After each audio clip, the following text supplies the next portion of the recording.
What's up, everybody? Hi, everybody. It is Thursday. I feel like I'm. What? Oh, I went down. I wanted to go. What are you trying to do? I just felt like I was too low. You're good. You're good. Thursday. What's happening, folks? It's Thursday. You know what that means. It's time for Thursday night convo.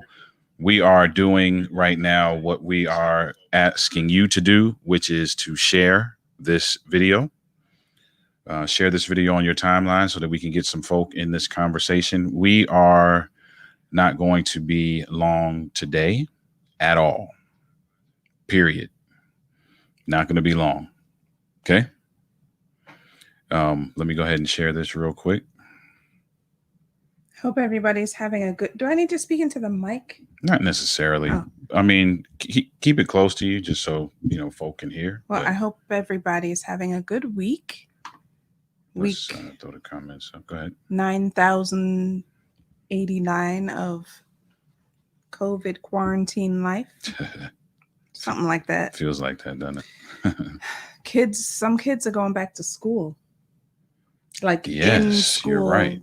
Buildings. If that's your scenario, praying covering and protection over your children, over the staff. If you're a teacher, praying, or a staff member, praying for cover God's covering and protection over all of you. Fortunately, we don't have to experience that, and I don't know if I would send my children to school. Yeah, it's a tough decision. Somebody said same here, or same already. Some are already in school. Yeah. This is way farther away from me than normal. But the thing is, I say that I am not sure that I would send my children back into a school building environment, but I don't judge anyone that does. Yeah, it's a decision. You decide what you think is best. But it is a tough decision. I just wanted to highlight, somebody said, nice cut. Thank you. Somebody said, nice cut, Denise. Thank you. It is a tough decision. I was talking to somebody. I had a meeting on Wednesday, and the lady that I was meeting with has a 2-year-old, and that's been a big discussion. What are we going to do? It's been a tough decision. Are we going to send them, out into the environment? Are we going to keep them home? If we keep them home, how are we going to work? We both parents work during the day. And I was going to say, that's another thing too. There are a lot of parents who don't really want to send their children back to school. Right. But they honestly do not have a choice. Right. You just, how do we manage working all day long and entertaining / teaching a 2-year-old? Like, you just, that's a tough decision, or whatever it is. Right. So definitely prayerfully make that decision. And I believe that, God will honor whatever you have decided, you and your spouse have decided, and you feel is best. Yeah. Right? However you feel led. Right. And that protection will be there. Yeah. Yep. So it's Thursday. Elizanne, I definitely would not have sent mine if I had school-age children. I understand. Yep. Yeah. That's kind of what it is. Yeah. We want the princess. We sent the princess back. Yep. So yeah, we're seeing a lot of. I get it. Both sides. Yeah. Right. There are some parents who are like, look, I'm not a teacher, so my child has to go back. I get it. I get it. 100%. All. I get it all. 100%. Get it. Yeah. So Thursday night. Yeah. Thursday night convo, and in the beginning, I was not going to do what I normally do, but I'm going to do it. We bookend it, every week. I don't know why I couldn't think of that word. But we bookend it every week with a tool that we've created to have a conversation, because the whole goal, right, is for us to talk more. Yeah. We want couples to talk more. We are trying to talk more. We're not just asking you to do something we're not trying to do ourselves. We definitely are guilty, if you want to use that word. I use that word loosely. Guilty of getting in these ruts where we do not have conversation. I even said that to her last week. So we haven't really had a real conversation. Like we haven't, and so we're trying to do that as well. And we are encouraging you to do that as well. We were on a podcast. We did a podcast conversation that will air in September. And they were talking about the importance of writing things down. And that falls right in line with this tool that we've created that allows you to write some things down, get some of your thoughts out, and then you can use those as conversation starters to have meaningful conversations that are full of clarification, if that's what is needed, that are full of enlightenment, because you learn more about your spouse through conversation. You get closer to your spouse with conversation. You resolve conflict with conversation. Everything starts with conversation. And so we've created this tool. You can get it on Amazon. You can get it on Barnes and Noble. So go ahead and grab that if you have not already. We do have some people who have sent us messages saying how this has been beneficial in their crafting of conversation. So go ahead and grab that. We don't have a lot of people on here, so I'm going to take a moment to, while I'm talking, there's something I said I was going to share, and I'm going to share it exclusively here with the couple folk that we have with us tonight. But while I'm doing that, what's been going on in your world, woman? What's been going on in my world? Yeah. Let's see. Nothing really. Nothing that you don't really know about. Nothing really. Just the same old, same old. Work and work and work. I've noticed that it's been a lot of work. Like, it's that time of year. It's been a lot of work. Yeah, you're engaged quite often in work. It's that time of year. And I think it's kind of ramping up for me as well.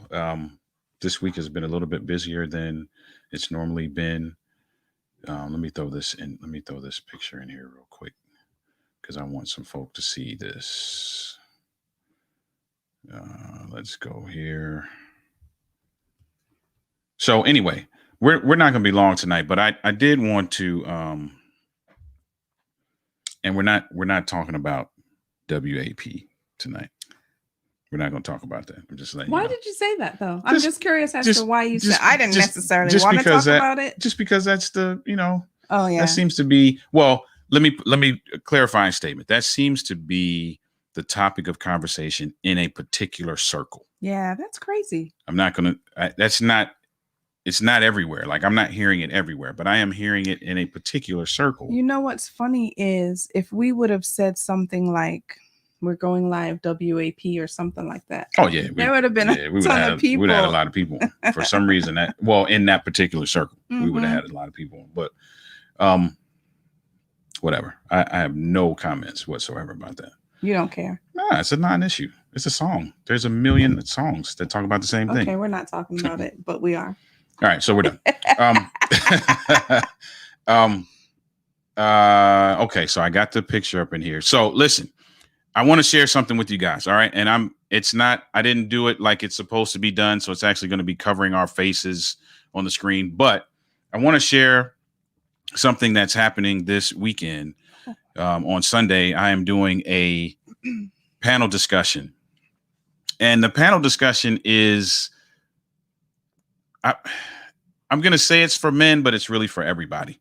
And the panel discussion will serve as the backdrop for an announcement that I am making. That announcement I'm going to share with you right now. That announcement is that I wrote a book, and the book will be available. The book will go live and be available during this panel discussion. And so that is, I'm excited about that. It is something that was kind of birthed in me a while back, but I kind of was dragging my feet on it. And so I'm excited to share this with the world, basically.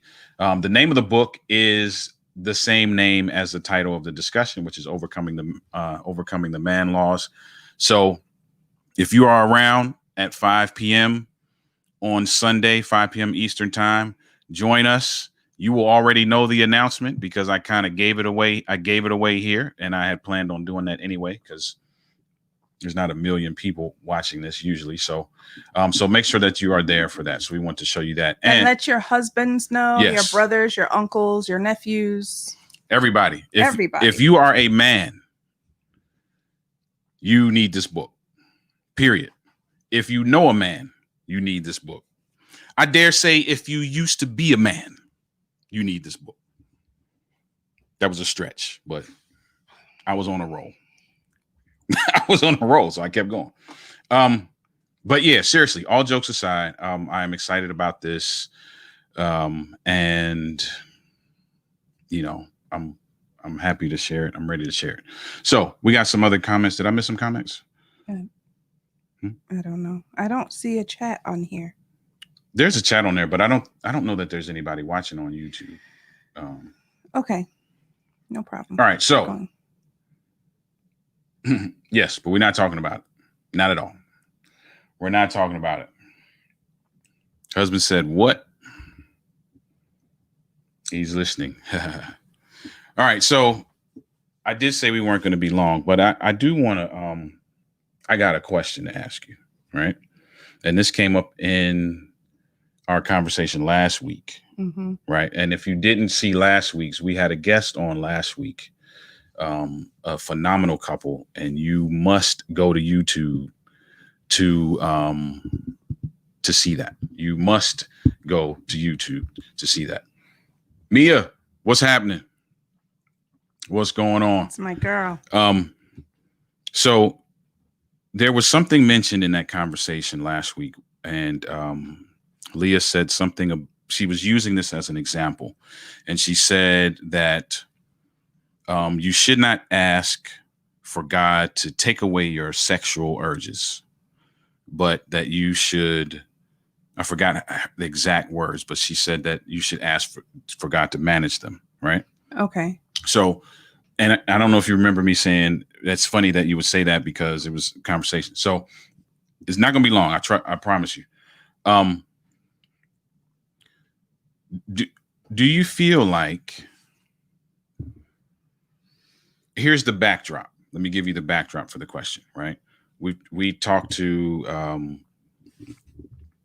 Dr. Jessica. Shout out to Dr. Jessica McLeese, sex therapist, Christian sex therapist, about desire discrepancy, right? Do you feel like asking God to diminish or to level off, if you will, if you don't want to use that word diminish, the desire in one person to match the desire in the other is a viable solution to desire discrepancy? Tough question, because do I feel like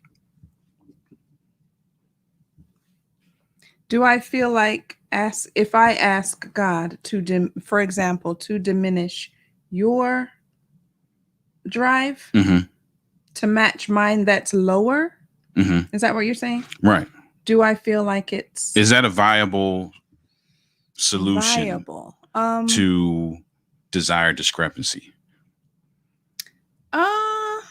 I mean, as far as what the definition means, yes, that if God grants that, then yes. But do you think that that's is that a safe thing to ask? Like, should a spouse ask for their their sexual desire to be diminished or taken away. Well, see, now that's different. Now you're asking a different question. Okay. If my desire was higher Mm-hmm. and I asked God to diminish it to match my wife's or my spouse's, then I feel like that's not being selfish. Okay. But if I ask God to diminish yours because yours is higher and I don't feel like accommodating you, I don't know, because now that I'm saying it out loud, it doesn't make sense. I don't know. So for those that are listening, I'm pretty sure you understand what desire discrepancy is. It's when one spouse, in a nutshell, one spouse wants it more than the other. Mm-hmm. And so there's some missing of the mark, if you will, as it relates to sexual synergy. So, and then there's the whole, I don't know really, because there's the whole, has your spouse, the one whose level is higher, is it higher because they genuinely desire their spouse, right? Or is it higher because of some other, underlying issue? And that's exactly what somebody just said. What are the underlying issues? Right. Mm-hmm. Exactly. I can't see that. Right. What are the underlying issues? Mm-hmm. Like, is he or she a sex addict? There's a whole bunch of things. Yeah, but so yes, I agree. Underlying issues, right? But let's just say the desire, let's not go that far left, right? That it's some type of issue in the form of like it's an addiction, right? Okay. Let's not go that far left. Let's just talk about the fact that I think outside of addiction, there probably isn't, well, I don't know. I could be wrong about that. I was about to say outside of addiction, there probably isn't an underlying issue that's detrimental, but that might not be the case. Yeah, that's, it could be medical. There's just, you just never know. Mia said that. It was Mia who said that. Yeah, it could be medical. It could be addiction. It could be medical. It could be psychological. A whole lot of reasons, I believe, could contribute to that. Could contribute to desire discrepancy, yes. You mean? Yeah. Okay. So then it would be difficult to, just say that yay or nay. I think it's a great idea to ask God to level it off, because I think it goes deeper than just leveling it off. You have to get to the root of the issue. I think that's what people should ask God, to help them with, is to get to the root of the issue and then help them to overcome whatever it is. Can I be transparent for 5 minutes? You cool with that? Mm-hmm. So, as it relates to us, right, there is some desire discrepancy, right? And I think it is like that for most people, right? Most, not all, most. For a lot of people. I mean, I think there's always going to be somebody who wants it more than the other. For what, in different stages of life, that may change. It may flip-flop for whatever reason. In the beginning of our relationship, that was an issue. It caused issues in the beginning of our relationship. Yeah. So, I'm trying to keep up with these just so the couple should be talking about it. Absolutely. And you were going where I was going. Absolutely. The couple should be talking about it. Oftentimes we feel uncomfortable talking to each other. Yes, we do feel uncomfortable. And this is a shameless plug, and I'm not trying to be funny when I do this, but having a tool like the journal is beneficial. Yeah, it helps. Trust me. Having a tool like the journal is beneficial because you get to write some things out. You kind of get to formulate some things, and you can go at your own pace as to how fast or how slow you craft these conversations. So it's beneficial. But for us, it was an issue. Yeah, right. Absolutely was. So here's where I'm going with that. I asked God to take away. No, let me backtrack. Let me backtrack for a second. I toyed with asking God to take away or diminish, Your desire. level off my desire, right? And I was afraid to do that. I would think about it and I would back down from it because I'm like, I don't want that to be taken away. Mm-hmm. I like what I like, Mm-hmm. right? So a time came, there was a period of time that came where I was like, okay, I'm going to give in. Take it away. Mm. Or, and I was, I don't know how you can bargain with God. I've seen people in the Bible do it, but I don't know how that works. So, but I was like, take it away, but allow it to allow my desire to respond to hers. So not take it away and then completely. Right. Then, when you're, hot and heavy and it's ready to go, I'm like, whatever. Because that'll be disastrous. Lay down. Right. But what happened after I asked that? And it could just be my head because I get in my head. I'm going to be honest. I get in my head about certain things. And when I get in my head about certain things, everything else around me is affected as a result. So it could just be that I was in my head, but the coincidence scared me. But what happened? So what happened was after I did that, right? Here comes the time is the opportunity is there and I'm in my head. And because I'm in my head, I'm like, whatever. Mm-hmm. And I was like, nah, we can't live like that. We can't live like that. I think, too, the thing with asking that of God is you never know how he's going to answer it. Because he could, okay, maybe I'll level off the desires or whatever. But in doing that, it could happen in a roundabout sort of way where, people end up having to address whatever the underlying issues are. So I don't know. Richard asked, what's the topic? The topic is, we're talking about desire discrepancy as it relates to sex. And is it a viable option to ask God for the spouse who has the higher drive? Is it a good thing to ask God to take away or lessen that drive to match that of your spouse? And my answer, I wanted to hear what you had to say, but I feel like based on the experience that had me shell shocked, I decided that that's not a good idea. Yeah, I don't know. I would probably lean towards saying it's not a good idea either, because you just have to figure out what the issue is.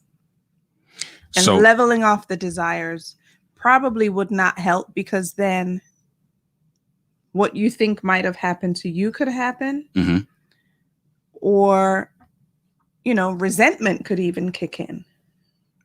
True. You know what I'm saying? But here's the thing, though. Resentment could kick in if you don't. That's true. That's very true. So the bottom line, I get what you're saying. The bottom line is you got to deal with whatever it is. You got to get to the root of whatever it is. Yep. If you're trying to level it off and the gap in discrepancy is an issue for you, then you need to get to, why is she whining? I don't understand. Lay down. If the desired discrepancy is an issue for you, that you need to get to the bottom of whatever the cause of that is, and then figure out how to move from there. Mm-hmm. Because if you don't, if you ask for it to be taken away, right?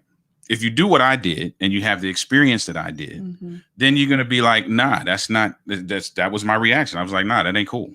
That's not cool. Like, that cannot happen. Yeah. I can't go another how many ever tens of years we gonna be with each other under that pretense, right? I was gonna say hundreds, but I was being realistic. It might only be 10. We'll see. But we gotta see how this thing goes. You know what I mean? We're at 20 right now. We gotta reevaluate and see if we want to keep going. I mean, that's just real. Isn't that what you do? That's what you do on your job, right? You have an evaluation twice a year. See how you doing. Are they going? Is it to see if they want to keep going? It might be. It's a performance evaluation. You see how you doing. They're gonna keep you around. They're gonna give you more responsibility. They're gonna take some responsibility away. So we got to do that. I'm just saying.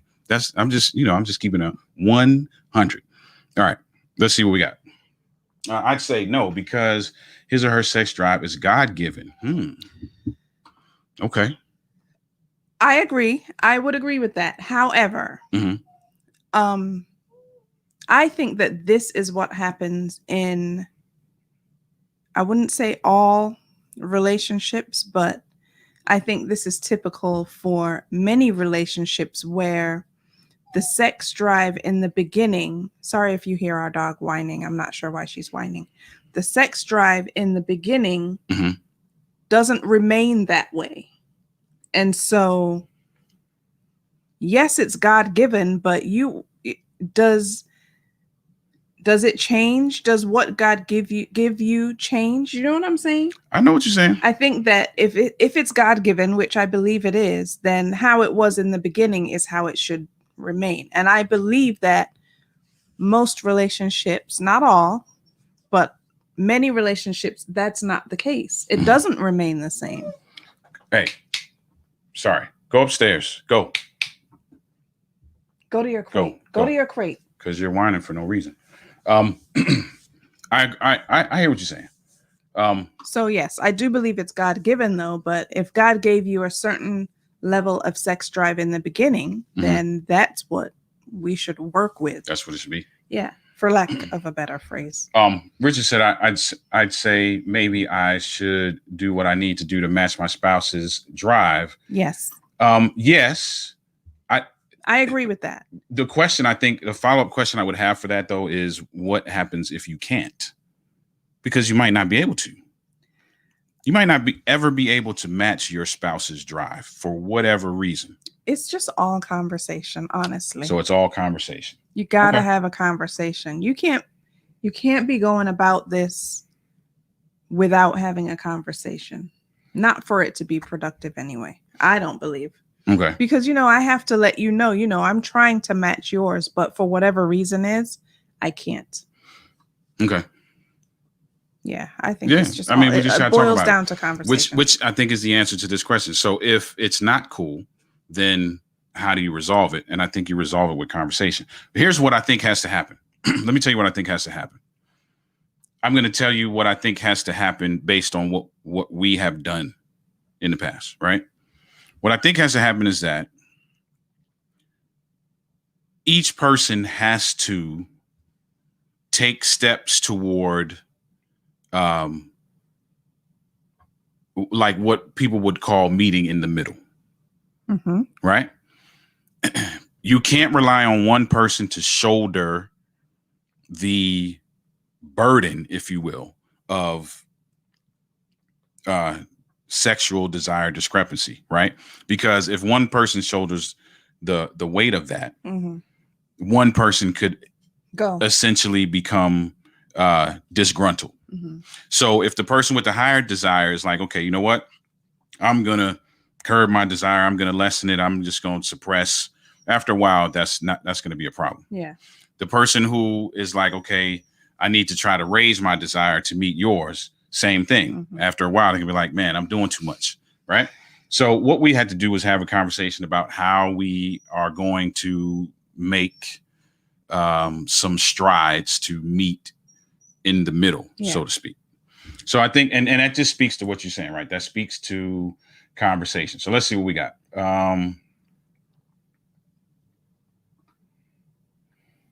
Probationary. What if you wait until marriage thinking you will match each other's desire, but then you get married and it's not what you thought? Conversation. And you know what? I would couple conversation with you, like we do with everything else. You may have to go see somebody. I was just about to say that too. You got to pray about it. You have to have a conversation and lay it all on the table, right? And you may have to end up going to see someone. You may have to go see a sex therapist because you may have to. There's some layers that you may have to peel back, right? To get to the bottom of why things are the way they are. And can I just say, just say that if you go to a sex therapist, we know a Christian sex therapist. It's not all about positions, how to please, and all of that stuff. You're not having sex in front of the person. No.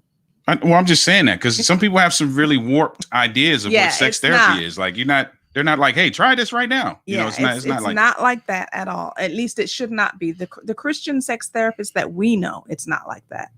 It's very biblical based. It's very Christ centered.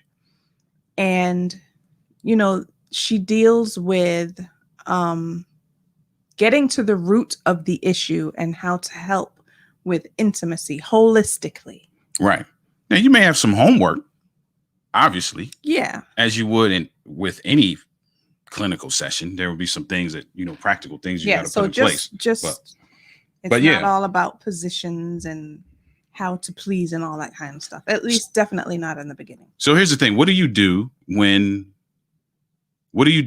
in any other scenario that you don't have all the answers, right? You go look for them. So that's the same thing you would have to do, I believe, in that scenario as well. The sad thing about all of this is that the whole sexual intimacy piece in relationships is so taboo, right? Mm-hmm. It's not talked about enough. And when it is, it's talked about in a negative way. Right. And it's talked about in the worldly way so that, people don't necessarily always get to the root of their issues. I'm about to text Justin. Yeah, I agree with that. That is part of the problem, right? Our point of reference as it relates to sex is so warped based on a lot of things, based on our past, based on porn, based on, our expectations that were, crafted in error. Yeah. You know what I mean? So that happens. Because the desire changes, it may not be a good idea, but maybe the prayer could be to ask God to help bring it together. Yeah, I agree with that. Yeah, absolutely. Definitely. I do know that our hormones are still human and sometimes things change. Indeed. Communication is the key. Hormones are still human and sometimes things change. Do you mean physically? Because if so, yes, absolutely. Somebody said the dog is fine. They don't hear them. We hear her though. Yes. Go. And Bridget said, in my marriage in the beginning, it was mostly me and my hormones, but mostly it was emotional as far as why I didn't want to be intimate with her. And see, you get, gotcha. That's what happens. You get to the bottom and once you get to the bottom of it, you're able to, figure some things out. Yep. And so that's what it is. So I just wanted to ask you, I was just curious. I think that, and I'm not going to give it away, but in the podcast interview that we just did, we just recorded a podcast interview yesterday, a crazy perspective. Yeah. Well, no, I'm not going to use the word crazy. It's not crazy. That's the wrong word. I'm sorry. That's not. And when I say crazy, I mean just mind blowing. When I say that, not crazy like it was ludicrous, but just a mind blowing perspective was shared in that episode. So if you're not following, and this is a shameless plug, I mean this on purpose. If you are not following the podcast, Trade Secrets Podcast, you are missing some really good episodes. Yeah. Like the guests have just been dropping knowledge. Mm-hmm. Now, this particular interview that this particular conversation that I'm talking about is not going to air until September, but the wife laid out a perspective as it relates to sex that was just like I was like, wow, that's going to change the game for a lot of marriages. So make sure that you stay tuned for that. That will air close to the end of September. Mm-hmm. But yeah, I just wanted to ask you about that. That's literally all I wanted to ask. Mm-hmm. I don't have anything else that I want to talk about. Richard said, where are the podcasts on? Anywhere that you listen to podcasts, my friend, you will find it. So Apple Podcasts, Spotify, iHeartRadio, Google Podcasts. I think that's what it's called. Or Yeah, I think it's Google Podcast. Stitcher. Anywhere where podcasts Anywhere. are broadcast. So here's the easy way. Forget everything I just said. Go to denali.org/podcast. Just go there. denali.org/podcast, and you can listen to it there, or you can listen to it on your favorite podcasting platform. So do you think the young man's involvement in watching pornography has something to do with the sex drive they bring into the marriage? Yes, I do. Maybe. I do. I think here's what I think. I don't know that the quick answer is yes. But there's some layers to that. I think that porn is very instrumental in shaping your expectations. It may not always shape your drive may be there, but what you expect as a result of that drive is definitely shaped by porn. Okay. Definitely. Okay. Now the drive, yes, it may be shaped by porn as well. But, and I'm not saying no, I'm not negating that. The answer is yes. But it may not always be shaped by porn. It just may be a hormonal thing where they just love to be involved in that activity as often as possible. Okay. But it definitely shapes your views on sex, and it shapes your views on what you expect from your spouse, because you see these things happening and you're like, oh yeah, that should be happening. And it's not even so much that it shouldn't be happening, but you don't have a conversation with your spouse about what they're comfortable with and what they're not comfortable with. You're just upset that it's just not happening. It's just not. That's a whole nother topic, right? Whole nother topic. It gives you a fantasized, dirty view of what sex is, in my opinion. A fantasized, dirty view of what sex is.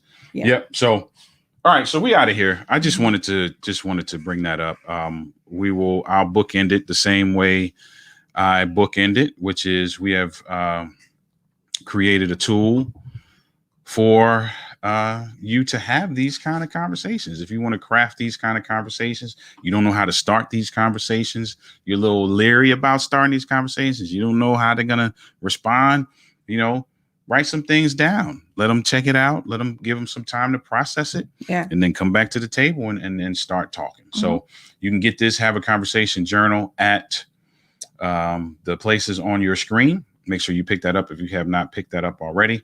Make sure that you are listening to the Trade Secrets podcast. Like I said, you can go to denali.org/podcast to check that out. The last one, the most recent episode with Van and Simona Watts. Great episode. Very good. And I'm not saying that all the others aren't great, but that is the most recent episode. So that's the one that comes to mind. But that is a good episode. Make sure you're checking out all of those. The last thing I'm going to say is, and I'm going to say this until it happens, is that if you have not gotten your pass for this form, I'm really trying to figure out what the deal is. Like, this is going to be crazy. It's going to be a really good forum. Go to your crate. You can go to denali.org/forum to get your pass for this forum. We have 3 phenomenal couples that I also encourage that you follow if you're not already following. LaTroy and Christina Brown, Married for Real. Aaron and Jocelyn Freeman of the Freemans. And Jimmy and Rachel Rogers, Relationship Real Talk. These couples are going to drop. It's going to be awesome. Yeah, they're going to drop gems, man. Gems. So make sure that you are a part of that. All right. So we're out of here. Thank you for joining us. As always, it's our goal just to get couples to talk more and to talk about everything. You should be able to. You may not want to, or you may not feel, it may not be expedient, whatever. You can come up with everything you want to come up with, but we feel like you should be able to talk to your spouse about everything. So we got to figure out how to have these conversations. We're learning just like you are. And that's why we do these conversations every Thursday. All right. So we out of here. Have a great rest of your week. week. And be safe, everybody. Let me just before I actually go, let me just make sure we got somebody said great topic. Thank you. Thanks for coming up with us. We could keep going. We could keep going. That is a good convo. And maybe we will. If you have questions, put them in there real quick before we get off. Yeah, maybe we have to do another one. And maybe we have to do another one. Yes, the forum. Yeah, the forum. Make sure the forum is going to be nuts. I'm trying to tell you. I'm excited about the forum, not even because it's our forum.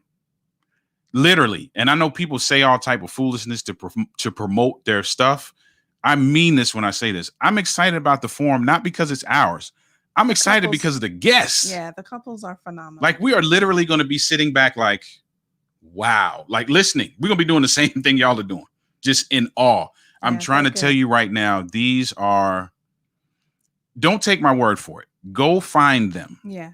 Check out their pages or their social media. Yep. Look at the flyer. Go to their website and social media. See for yourself. Just see for yourself if it's worth coming to the what's He's so excited that he's yelling. I am yelling. And sorry because I got the mic right near to me, so I'm probably yelling at them too. Yeah. But I'm trying to tell you, it's going to be awesome. So make sure you're there for that. All right, we're out of here. Have a great rest of your evening. Have a phenomenal weekend. We will see you next Thursday. And guys, make sure, like Richard, matter of fact, let me show you this, Richard, since you're on here. I don't know if you saw it. Sunday, I am making an announcement. And I made the announcement tonight for the few people that are on here. But Sunday at 5 Eastern, I'm doing a live men's panel.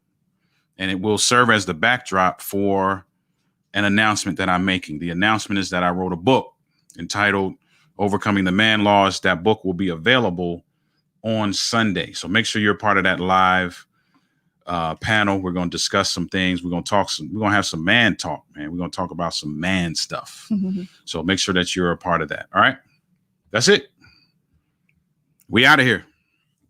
Have a great rest of your, I said this already, didn't I? Have a great rest of your night and have a good weekend. We'll see you. Bye, everybody. Be safe. Thursday. Peace.